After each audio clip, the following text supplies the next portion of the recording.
The backyard looked like something borrowed from a summer catalog. Strings of warm, fairy lights tugged gently by the Idaho breeze. The smell of barbecue drifting through the twilight, and voices woven together, in the kind of laughter people use to pretend everything's perfect. If a stranger had walked through the gate, they might have thought they'd stumbled into a family filled with love. But standing there with a paper plate sweating in my hand, I could feel it, like a thin crack running through porcelain, silent, ignored, waiting to split open. My mother, Linda, moved through the yard with that polished hostess charm she wore like armor. Her smile never wavered as she refilled cups, smoothed tablecloths, and bragged casually about things that didn't belong to her. My sister Amanda sat in the center of everyone's attention, wearing a new floral dress that shimmered, like she'd been waiting months for this exact spotlight. Her 10-year-old son, Liam, perched beside her like a prince who'd inherited a kingdom, built from everyone else's patience. He soaked up the attention greedily, the kind I'd never been offered even on the best days of my life. Someone called out, "Tell us about the Florida trip." Amanda flipped her hair like a reality TV star and laughed. "Oh, it was amazing. Mom insisted we stay an extra week." Mom nodded, pretending humility. "Well, they work hard. They deserve it."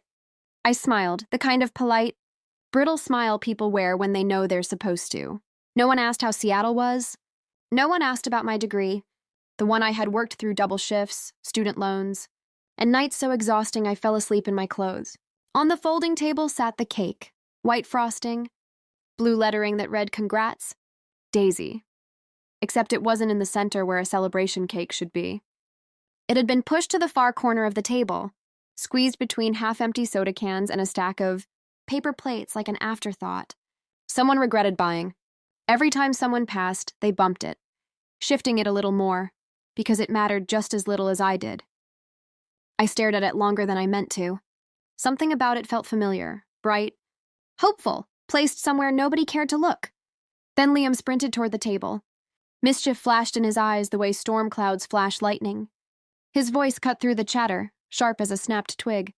"Aunt Daisy, Mom says you only got your degree so you can brag."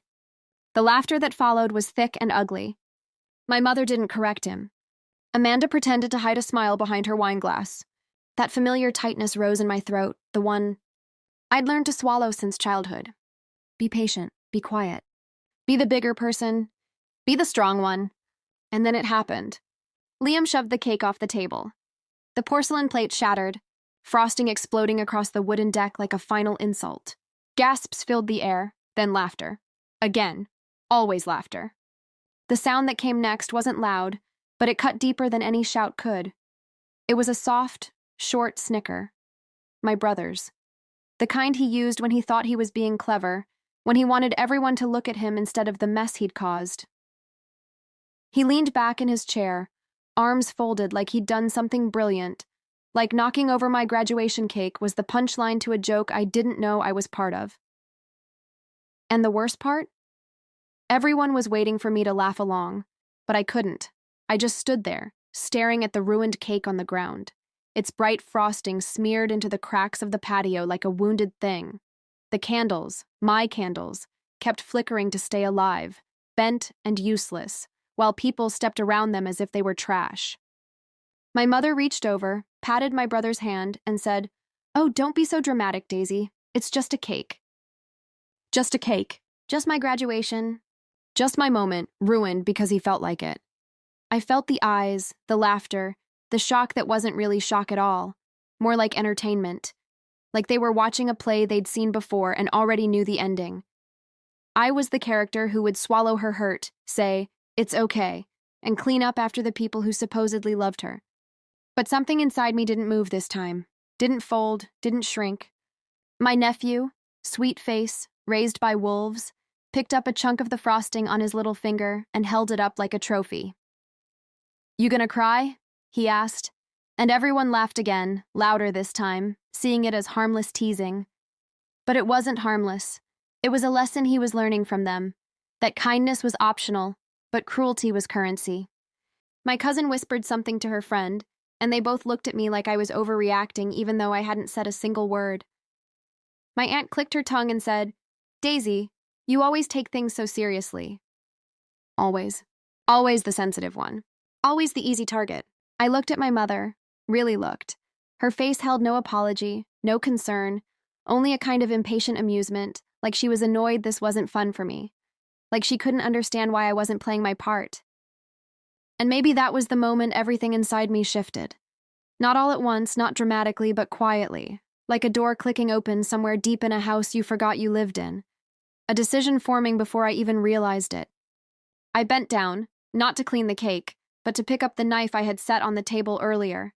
It was still clean, untouched, stainless steel catching the light. The laughter faded just a little, not out of fear but confusion. They weren't used to me holding anything other than responsibility and silence. I set the knife back on the table. Then I straightened up. And for the first time in my life, I felt something they'd never expected me to feel. Done. Not broken. Not hurt. Just done. I walked toward the edge of the patio, each step slow, steady, like my body had finally caught up with what my mind already knew. Behind me, I could hear them shifting, wondering if I was about to make a scene, because that's what they feared the most. Not my pain, not my humiliation, a scene, anything that would force them to face what they had done. My mother's voice followed me, thin and sharp. "Daisy, don't you dare start sulking. Come back here and be normal." Normal. Their favorite word. Normal meant quiet. Normal meant obedient. Normal meant swallowing disrespect with a smile. I didn't turn back. The air felt heavy, thick with the smell of spilled frosting and cheap outdoor candles.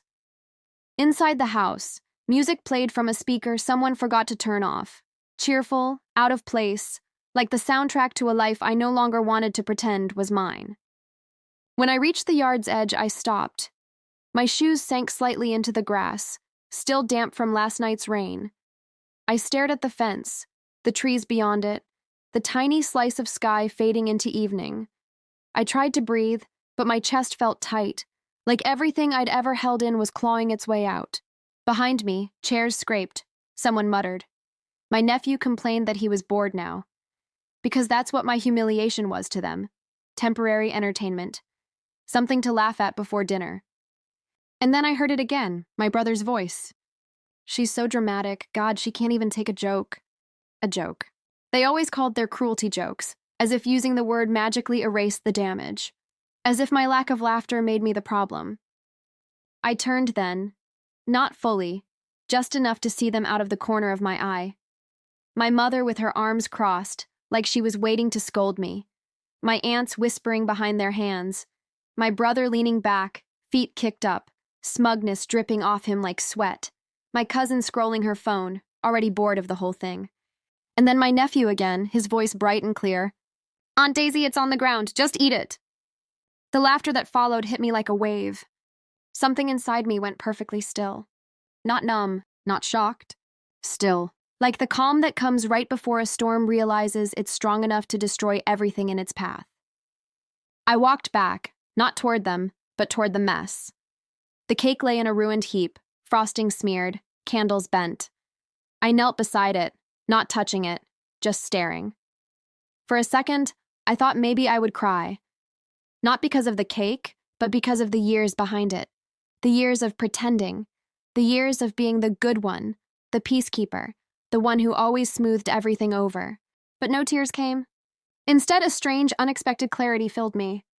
This wasn't about a cake. This was about every moment they had dismissed, mocked, or minimized me.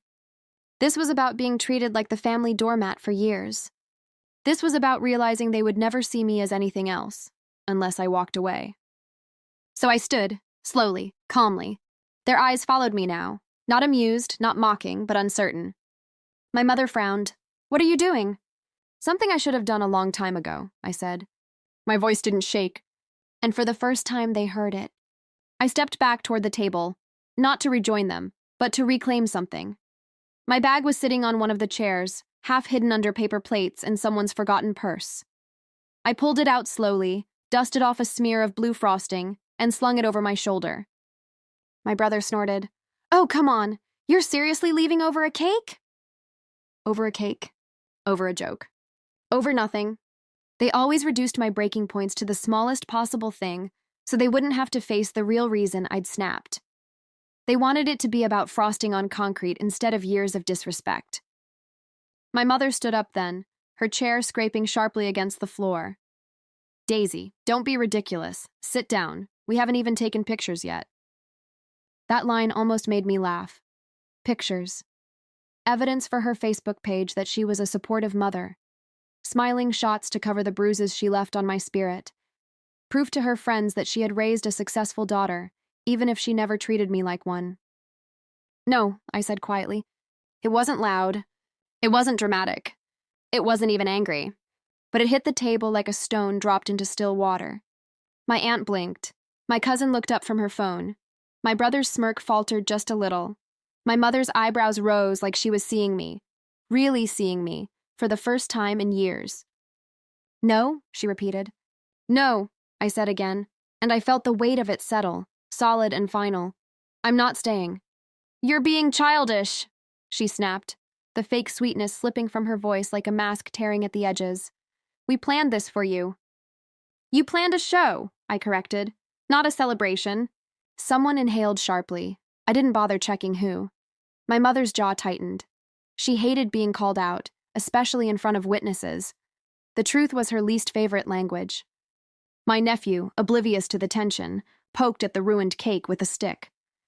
"Can we throw it at someone?" he asked eagerly. And there it was, proof of everything wrong. A child learning cruelty as entertainment, because that's the example he'd been handed. I looked at him, then at all of them. It was like standing outside a house you once lived in, realizing every window was cracked and every room smelled of smoke. A place you tried so hard to call home, even while it quietly burned you from the inside out. "I'm done letting you talk to me like this," I said softly. "I'm done pretending this is normal." My brother scoffed. "Oh, please. You'll be back. You always come back." The sad part was he wasn't wrong, not before today. But something fundamental had shifted. A door had closed. A line had been drawn, not in anger, but in survival. "I won't," I said. "Not this time." My mother crossed her arms, chin raised. "And where exactly do you think you're going?" I met her eyes, calm, steady, unflinching. "Away from here," I answered. "Away from all of this." She opened her mouth, ready to fire back. But before she could, I turned and walked toward the gate. Because for the first time in my life, leaving felt like the safest thing I'd ever done. The gate creaked as I pushed it open, a sound so small yet so freeing it felt like a breath I'd been holding for years. The evening air outside was cooler, calmer, untouched by the noise behind me. For a moment, I just stood there, letting the quiet wrap around me like something I had been starved for. I expected someone to follow me, to call my name, to apologize, to say wait. But the universe confirmed what my heart already knew. No footsteps. No voices. No one. The laughter resumed behind me, forced this time, brittle around the edges. They were trying to pretend nothing had happened, that losing me mid-celebration was just another joke, another dramatic Daisy moment that would eventually be smoothed over and forgotten. But not this time. I walked down the driveway slowly, each step peeling away a layer of exhaustion I'd carried for far too long. My hands shook, not from fear, but from release, like my body was finally realizing it didn't have to stay braced for impact anymore. Halfway down the street, my phone buzzed. For the first time in my life, I didn't rush to check it. I let it ring out in my bag, vibrating like a trapped insect. When it finally stopped, I took a deep breath and pulled it out. A message from my mother lit the screen. "If you leave now, don't expect us to fix this later." I stared at the words, sharp, cold, familiar. A warning masquerading as love. A threat disguised as concern. Normally, that sentence would have yanked me back like a leash. Normally, I would have folded, apologized, begged, tried to make everything right, even when I wasn't the one who made it wrong. But tonight, something inside me finally refused to bend. I typed 2 simple words. "It's already fixed." Then I blocked the number. My hands steadied instantly, as if my body understood before my mind did. This wasn't breaking a family. This was breaking a cycle. The street was empty, the sun dipping low behind rows of houses that suddenly felt less like cages and more like possibilities. I didn't know where I was going exactly, not in the grand sense, but I knew I wasn't going back. Not to the patio, not to the laughter that cut me open, Not to the people who mistook silence for weakness and kindness for permission. My phone buzzed again, this time from my brother. I didn't open it, then my aunt, then my cousin. One by one, I blocked them all, feeling lighter with each tap. By the time I reached the end of the block, I realized something profound. I wasn't alone. Not anymore. I had myself, and after years of abandoning her, I was finally choosing her. The night air settled around me. I lifted my chin, breathed in deep, and let the past fall away behind me like the ruined cake on the patio. Messy, painful, and no longer mine to clean. For the first time in my life, the silence didn't hurt. It healed. I kept walking,